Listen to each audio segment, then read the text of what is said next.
मेहनत में हमारा किसान किसी भी देश से कम नहीं है। अपने देश का किसान और अमेरिका का किसान अलग है क्या? तो अलग नहीं। क्यों हम पीछे और वो आगे क्यों? किसी भी बिजनेस को ले लो, सबसे ज़्यादा रिस्की बिजनेस अगर कोई है तो एग्रीकल्चर है। नएपन की भी कमी रही। टर्मिनल हीट स्ट्रेस को फाइट करने के लिए माइक्रो क्लाइमेट क्रिएट करके क्रॉप कूलिंग टेक्नोलॉजी को यूज करके उसको बचा सकते हैं क्लाइमेट चेंज के इम्पैक्ट से। मुझे अगर मेरा आउटपुट मैक्सिमाइज करना है तो पानी की मैनेजमेंट के साथ में मुझे मेरी न्यूट्रिशन की मैनेजमेंट भी अच्छी रखनी पड़ेगी। तो ड्रिप इरिगेशन का उपयोग उसके लिए हो रहा है। हम उपज हमारी बढ़ा सकते हैं, खेती के खर्चे कम कर सकते हैं। ये हम लोगों ने जितनी रिस्क लेनी चाहिए खेती में उतनी नहीं ली। काम करो तो अच्छा करो, नहीं तो नहीं करो। पहले दिन से हमारी पूरी कोशिश यही रही कि हर चीज़ अपने देश में बनेगी और हमने हर चीज़ लाके अपने देश में बनाई। आप दुनिया में कहीं भी जाएंगे तो छोटे किसानों के लिए ड्रिप इरिगेशन किसने खड़ा किया? तो आपको जैन इरिगेशन का ही नाम मिलेगा। 10-15 क्रॉप के ऊपर बहुत काम हुआ था बाहर, पर अपन ने कम से कम 47 क्रॉप्स के ऊपर काम किया। अपने देश की जो ज़रूरत है, अपने किसानों की जो ज़रूरत है, उसको ध्यान में रखते हैं। कहाँ हमसे कमी रह गई सर कि हम अभी भी वहीं पे हैं? हम अभी भी 80 करोड़ लोगों को हमें जो है खाना देना पड़ता है। समय के अनुसार जो खेती में बदल हमने लाने ज़रूरी थे और लाने चाहिए थे, उसमें कहीं कमी रह गई। इसकी वजह से हम पीछे रह गए, ऐसा हम कह सकते हैं। वैसे तो बहुत सारी चीज़ें जो है आज हिंदुस्तान प्रथम क्रमांक में, विश्व में भी, जैसे कि केला है या धान है, सब्जियां है, बहुत सारी ऐसी चीज़ें हैं। और थोड़ा हम पीछे इस जगह भी रह गए कि हमने जो टेक्नोलॉजीज़ है उनको अपनाया नहीं, और वो जो खेत में लाने की जो ज़रूरत थी समय अनुसार, जो उसमें परिवर्तन आना चाहिए था, वो नहीं आया। इसी की वजह से हम पीछे रहे, ये कहूँगा। और दूसरा, हम बहुत ज़्यादा कॉन्ज़र्वेटिव है एज अ सोसाइटी। तो ये जो कॉन्ज़र्वेटिव अप्रोच जो है हमारा, इसने भी हमको थोड़ा पीछे रखा। एग्रीकल्चर वैसे देखने को जाओ तो किसी भी बिजनेस को ले लो, सबसे ज़्यादा रिस्की बिजनेस अगर कोई है तो एग्रीकल्चर है, जहाँ पे बहुत सारे चीज़ें काम भी नहीं करती, जो मॉडर्न साइंस भी बोलिए या तो बहुत सारे जो मैनेजमेंट के अपने कंसेप्ट्स है वो भी काम नहीं करती, क्योंकि निसर्ग की जो भी कोई व्यवस्था है उसमें जो भी अगर बिगड़ जाती है तो वो हमको फिर रोक देती है या पीछे रख देती है। तो ये भी एक कारण रहा कि हम लोगों ने जितनी रिस्क लेनी चाहिए खेती में उतनी नहीं ली। ज़रूर ली है, यानी खेती तो सबसे पहले रिस्क ही है, बिना रिस्क की खेती यानी होती ही नहीं है, पर उसमें और थोड़ा स्कोप है। और नएपन की भी कमी रही। हम लोग इतने ज़्यादा इनोवेटिव नहीं रहे कि नए नए प्रकार के कोई एक्सपेरिमेंट्स करें, नए तरीके को अपनाएं। इसमें भी हम लोग पीछे रहे, यही एक कारण है। दूसरा, हम लोग कॉन्ज़र्वेटिव हमारा अप्रोच रहा, इसकी वजह से हम फिर वो हर चीज़ में, फिर वो टेक्नोलॉजी का एडॉप्शन हो, फिर वो फर्टिलाइज़र हो, फिर वो पेस्टिसाइड्स हो, फिर वो प्रैक्टिसेस हो, तो हम सभी में वो हमारा कॉन्ज़र्वेटिव अप्रोच दिख के आता है। ये भी एक कारण है कि हम थोड़े पीछे रह गए दुनिया से, अगर तुलना करो, अगर कंपैरिजन करो तो यही कुछ कारणों से हम पीछे रहे। वैसे ये मैं तो ये ज़रूर कहूँगा कि मेहनत में हमारा किसान किसी भी देश से कम नहीं है। हमारी कॉन्ज़र्वेटिव अप्रोच की वजह से हम पीछे रह जा रहे हैं। वो लोग थोड़े ज़्यादा एग्रेसिव है और प्रोग्रेसिव है, तो उसकी वजह से वो लोग आगे बढ़ गए और आगे बढ़ रहे हैं। और वैसे उन देशों में भी उनका सरकार बहुत ज़्यादा सपोर्ट करता है एग्रीकल्चर को इन वेरियस वेज। तो यही कारण है कि लेकिन हमारे तो शहरी भारतीय को लगता है कि किसान हमारी सब्सिडी पे जिंदा है, उसके मन में ऐसा रहता है। सर आपने कहा खेती जोखिम के बाद आपने बात की, और जिस तरह की अब जलवायु परिवर्तन जो क्लाइमेट चेंज है, एक्सट्रीम वेदर इवेंट्स जिस तरह के हो रहे हैं, उनके जोखिम बढ़ने वाले हैं।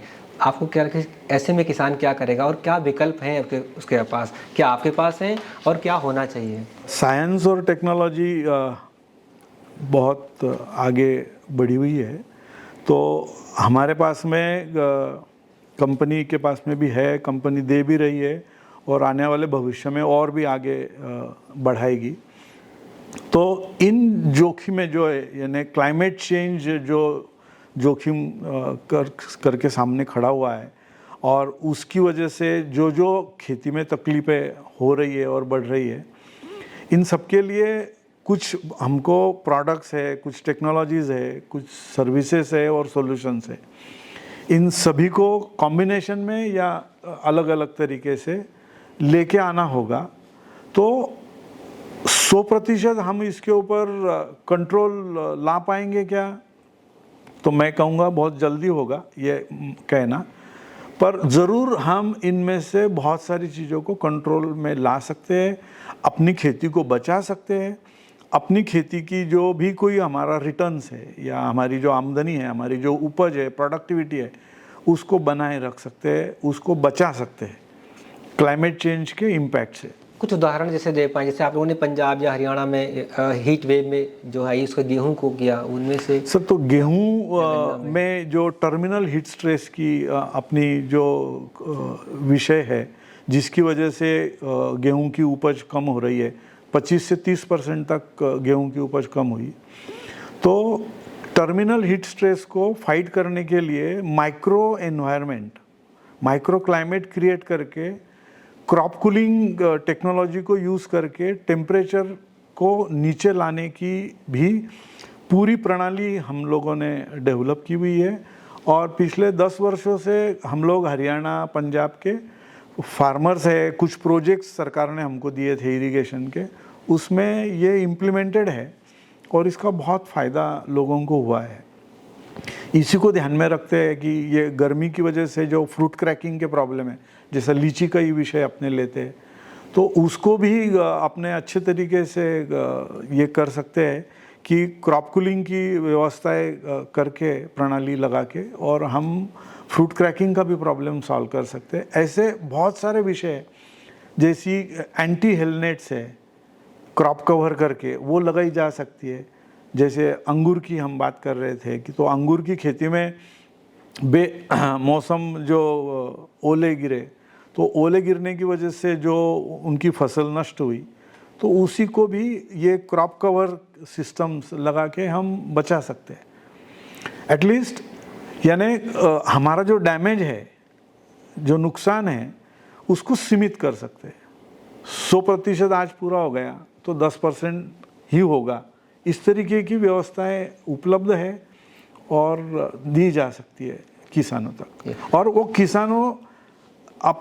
किसान उसको संभाल पाएगा, कर पाएगा। ऐसी व्यवस्था है, ऐसी व्यवस्थाएं नहीं है कि उस व्यवस्था को संभालने के लिए फिर आपको इंजीनियर लगे या कुछ लगे, ऐसा नहीं है। किसान भी उसको खुद संभाल सकता है और उसको यूटिलाइज कर सकता है। जो सर ये माइक्रो इरिगेशन है, जिसके भारत में तो आप ही लोग लेके आए, अब तो पूरी दुनिया कई देशों में आप लोग काम कर रहे हैं, कितना इम्पोर्टेंस है एक किसान के लिए? हम भूल जाएं, सिर्फ अभी तक ज़्यादातर लोग उसको पानी से जोड़ के देखते हैं, लेकिन माइक्रो इरिगेशन का होना भारत के लिए कितना ज़रूरी है, जहाँ पे ज़्यादातर लैंड होल्डिंग छोटी है और किसान विषमताओं से भरा हुआ है, मुश्किलों में है वो, उसका भी थोड़ा सर, जैसा आपने कहा, जैन इरिगेशन प्रणेता है, और स्मॉल होल्डर जो है, पर्टिकुलरली छोटे किसान जो अपने देश में ज़्यादा है, मध्यम और छोटे, इन लोगों के लिए ड्रिप इरिगेशन का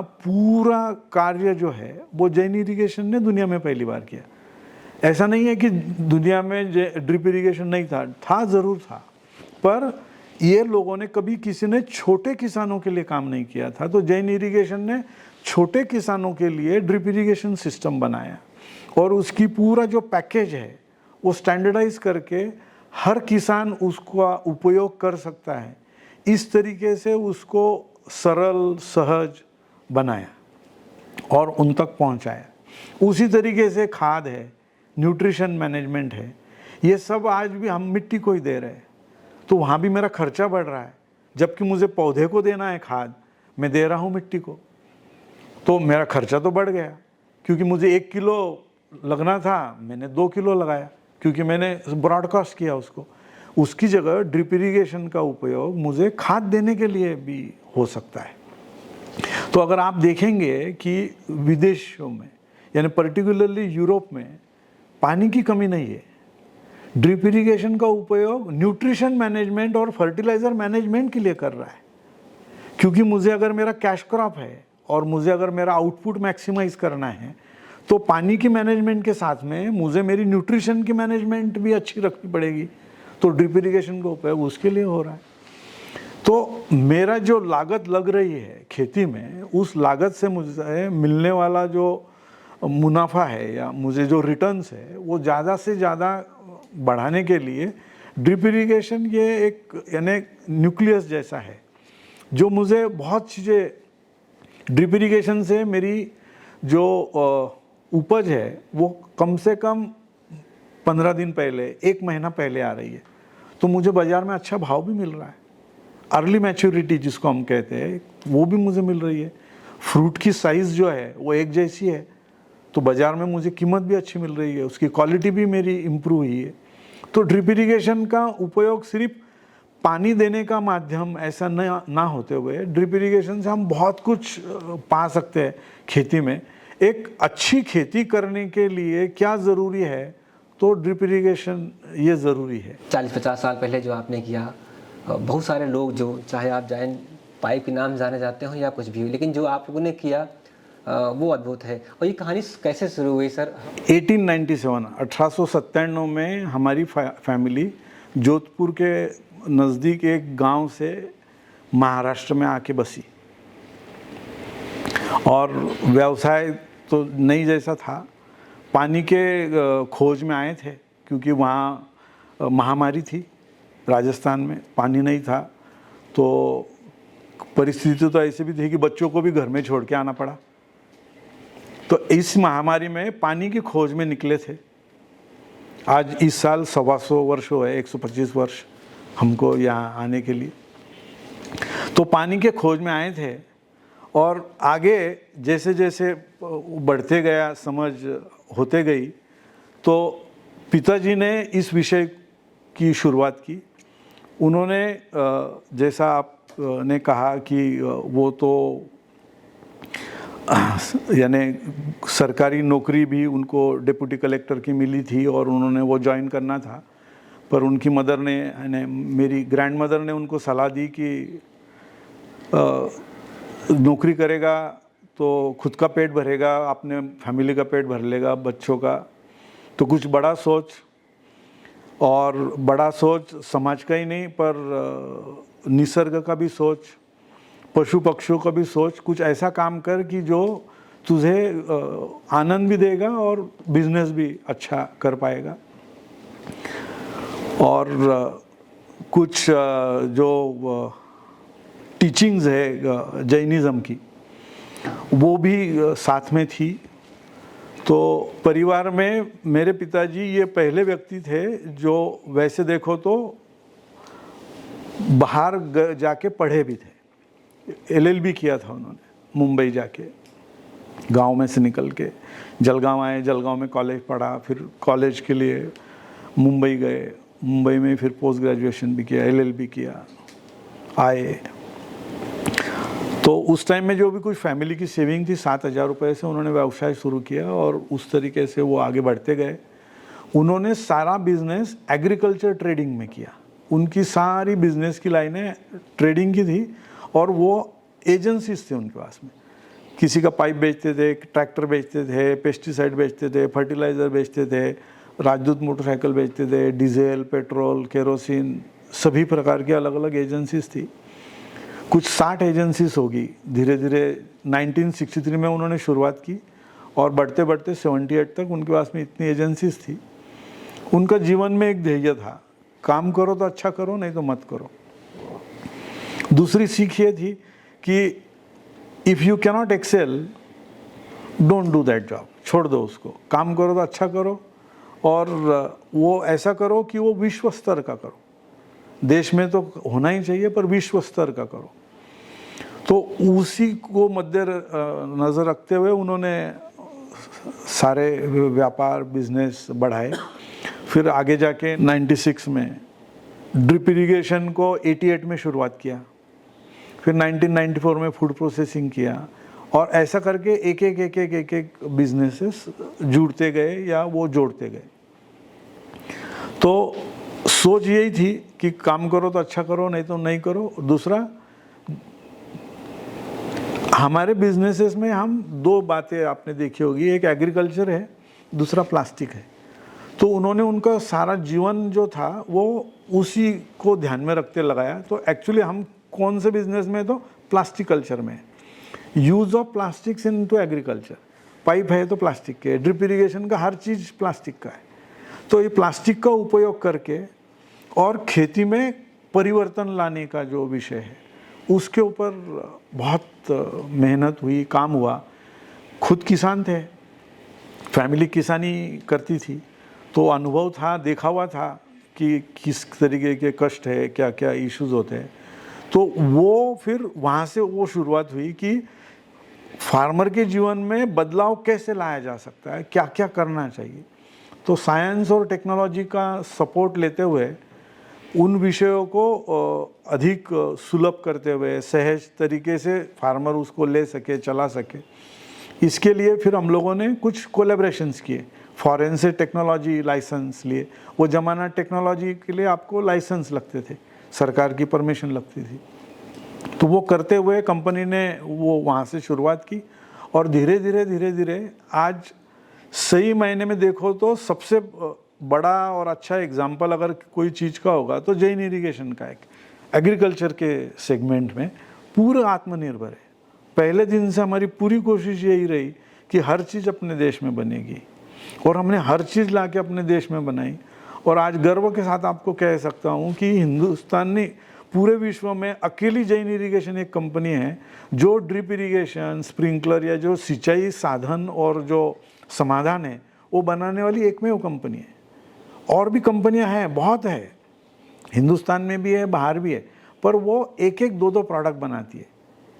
इसको कंसेप्ट और इसको प्रणाली का जो एक रूप है, सिस्टम्स और सॉल्यूशंस, ये जो एक नया आयाम है और एक जो नई तरीके से जो सोच रख के जो बनाया, वो जैन इरिगेशन ने बनाया। और सबसे ज़्यादा काम स्मॉल होल्डर इरिगेशंस के लिए, वो दुनिया में जैन इरिगेशन का ही है। और आज भी दुनिया में जैन इरिगेशन इसके लिए पहचानी जाती है। आप दुनिया में कहीं भी जाएंगे तो छोटे किसानों के लिए ड्रिप इरिगेशन किसने खड़ा किया, तो आपको जैन इरिगेशन का ही नाम मिलेगा। हमारे पहले भी बहुत सारी कंपनियां थी, नहीं थी ऐसा नहीं है। 20 साल पहले थी, 30 साल पहले थी। तो वो लोगों ने बड़े किसानों के लिए काम किया, हमने छोटे किसानों के लिए काम किया, अपने भारत देश के किसानों के लिए काम किया। और जो जितना काम जितने क्रॉप्स के लिए अपने इंडिया में हुआ, इतना बाहर भी नहीं हुआ था। एक 10-15 क्रॉप के ऊपर बहुत काम हुआ था बाहर, पर अपन ने कम से कम 47 क्रॉप्स के ऊपर काम किया। अपने देश की जो ज़रूरत है, अपने किसानों की जो ज़रूरत है, उसको ध्यान में रखते हुए। और एक फीलिंग था सर, और वो फीलिंग थी कि बॉर्न लेट। हमने शुरू 87 में किया ड्रिप इरिगेशन, 87-88 में। ड्रिप इरिगेशन 1960 से था दुनिया में, तो हम तो 27 साल पीछे थे। तो हमको 27 साल तो अब पीछे तो जा नहीं सकते। तो बॉर्न लेट जो फीलिंग थी ना, इसकी वो हमारे लिए ड्राइविंग फोर्स रहा कि और करना है, ज़्यादा करना है, अच्छा करना है, आगे बढ़ना है। तो वो हमको बल देते गया। उसमें सबसे ज़्यादा हमको सपोर्ट जो लगता है वो महाराष्ट्र के किसानों से मिला कि वो लोग टेक्नोलॉजीज़ को एक्सेप्ट करने के लिए तैयार थे। क्योंकि खेती जैसा आप हम सभी जानते हैं कि जोखिम का काम है, और उसमें फिर ये कैपिटल नेचर की है, इन्वेस्टमेंट महंगी है। तो इतना महंगा सिस्टम मैं लूँ, नहीं चला, फिर मेरा जो रिटर्न है वो अगर नहीं बढ़े तो मैं नुकसान में जाऊंगा। इस बात को ध्यान में रखते हुए, पर इसमें सबसे ज़्यादा सहयोग जो है वो हमको महाराष्ट्र के किसान से मिला। फिर धीरे धीरे वो साउथ की ओर बढ़ा, जहाँ जहाँ पानी की कमी वहाँ बढ़ा। यानी वैसे थोड़ा सा विषयांतर है, पर अगर आप सही मायने में देखो तो हिंदुस्तान में अगर कोई डेजर्ट है सर तो महाराष्ट्र है। महाराष्ट्र की सिर्फ 19% भूमि ये इरिगेटेड है, बाकी सब ड्राईलैंड है, रेनफेड है। जबकि आप अगर राजस्थान भी देखेंगे तो 41% राजस्थान की भूमि इरिगेटेड है। पंजाब हरियाणा का तो पूछना ही नहीं, 95% से ऊपर है। यूपी में भी 70-75% है। तो ये भी एक कारण है कि किसानों को ज़रूरत थी, तो वो लोगों ने साथ दिया, तो हम लोग इसको आगे बढ़ा पाए और उसको इस मुकाम पे ले जा पाए कि आज दुनिया में नंबर 1 नंबर 2 हो पाए। तो साथियों, मैंने सोचा कि खेती किसानी की बातें चलती रहती हैं और आपको अद्भुत कहानी भी इसलिए सुनाई जाए क्योंकि हम और आप जिन परिवारों से आते हैं, कई बार हमको लगता है कि हमारी सीमाएं कहीं ख़त्म हो रही हैं, लेकिन दरअसल हो सकता है कि सीमाएं वहाँ पे ख़त्म नहीं होती हैं, बल्कि हमारे लिए एक दरवाज़ा खुल रहा होता है। और एक परिवार जिसने लाखों करोड़ों लोगों की ज़िंदगियाँ बदली, 7,000 रुपये से मात्र, ठीक है उस समय की थोड़ी ज़्यादा पूंजी रही, लेकिन फिर भी इतना बड़ा एम्पायर खड़ा हुआ और 10,000 लोगों को यहाँ पे काम मिला है, बहुत सारी महिलाओं को यहाँ पे काम करती हैं, लाखों करोड़ों किसानों को वो हथियार मिले, वो इक्विपमेंट मिले जिन्होंने उनके लाइवलीहुड को, उनकी ज़िंदगी को बचाने में मदद की और उनकी जो आजीविका थी उसको बढ़ाया। सर बहुत बहुत शुक्रिया, आभार प्लीज होती संस्थान से बात करने के